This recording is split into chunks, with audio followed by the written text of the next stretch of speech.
All right, what I want to introduce here is the concept of when I'm building my link building strategy, it can't be random. It needs to be strategic. You can't just dabble in, well, I'm going to build a few links, see how it goes, see if it makes any movement. You need to have a plan today that you can execute over the next year that you know is going to generate results. So you need data, you need a way to look at that data, you need a way to filter out the noise, you need a lot of different things. But the more data you get, um, the more confident you'll be in the outcome. So when I started this new e-commerce site, and I'm doing a case study. If you're on my newsletter, you're seeing this video because this is email 3. In the case study, the first email just kind of talked about the on-page content strategy that I'm going to be using. And now I'm getting more into the off-page planning. And I said I wouldn't reveal my niche, so I'm trying to find ways for this to be valuable without doing that. One of the things that I talk about a lot is anchor text optimization. However, that's not the only thing that's going to move the needle. If anything, anchor text optimization is important for staying out of trouble, is for when you actually end up getting rankings and making money and having a real business. Going through these anchor text steps now is what will keep those things still working long term. However, you need to actually get there.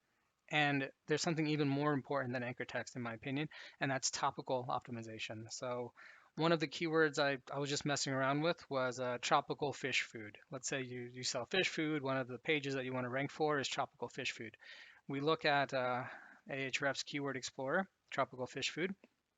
And we see the top 10 results are from Chewy, Walmart, Amazon, PetSmart, Aquarium Advisor, Petco, Fish Tank Advisor. Yeah, so there's a lot of big time e-commerce shops and some listicles, right? Maybe if I was looking at this and I was saying, do I want to outrank PetSmart with a product page, or do I want to outrank Fish Tank Advisor, who has a domain rank of 11 with the informational page, right? That that would be the type of content I would go after. But even so, let's look specifically at the number of referring domains to these specific pages. 18, 2, 0, 4, 2, 27, 11, 0, 0. So one of the things that are popular in a lot of circles is, well, when you build links, you need to look at your competitors' anchor text to that specific page and then use what anchor text they use. Okay.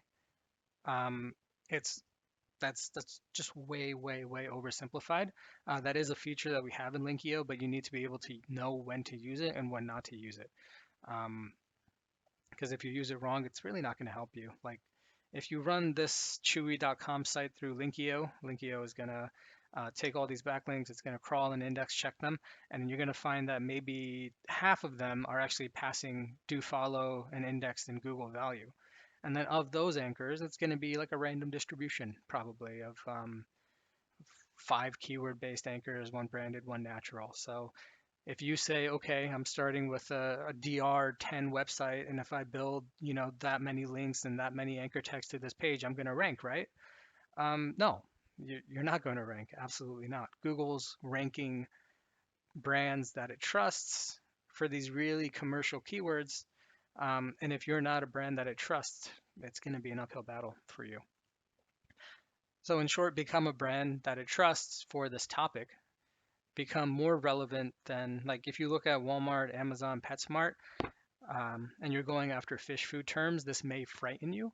This is actually an opportunity because if you launch just the fish food site and you have pages that sell products for different types of fish, and that's all you do, you can easily.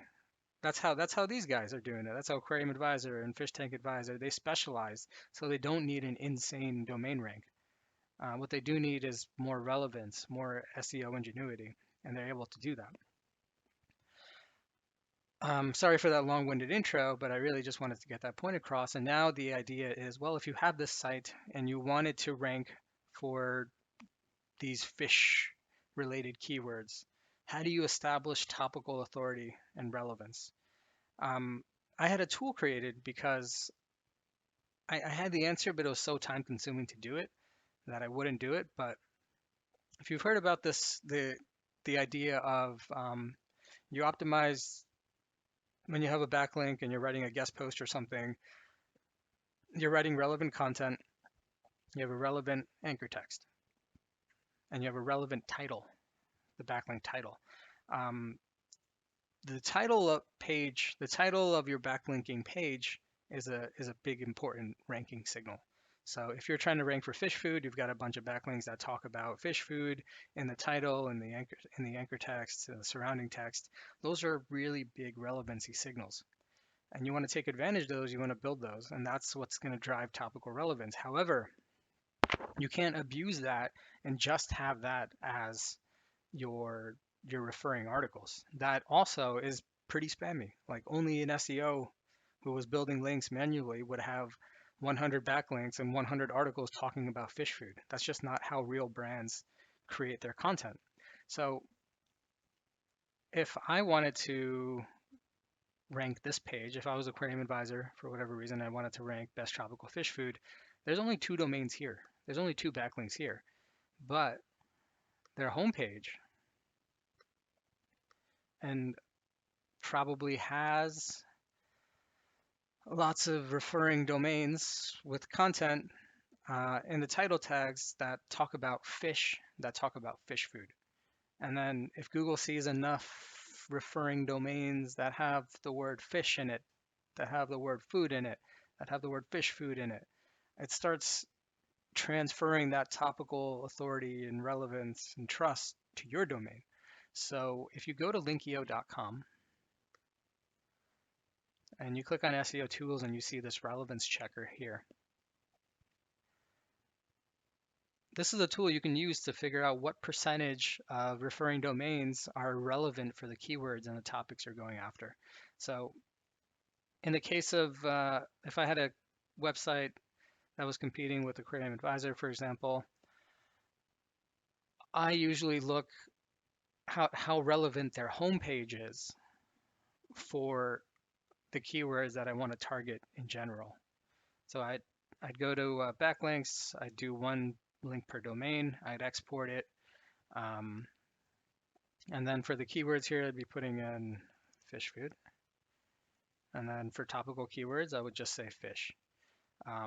So this is the exact keyword, the exact topic. This is more of like a more general kind of thing that I can also get some percentages for. I would export the backlinks, I would paste them in here. If I had my own backlinks, I would use one of these fields so I can compare the two. One thing I've found with Ahrefs data, Majestic, Moz, they give you a list of backlinks. However, many of these backlinks are no follow. Many of them are not indexed in Google. Many of them just aren't that valuable. So what I've been doing is running each one of these site lists through Linkio to get the actual do follow and index domains and then exporting those. And then once you run those numbers, you're going to get an export. I haven't done it for this, and instead of what I did it for last night is for my Linkio tool, we just launched a rank tracker feature. So I want to start ranking for the keyword rank tracker.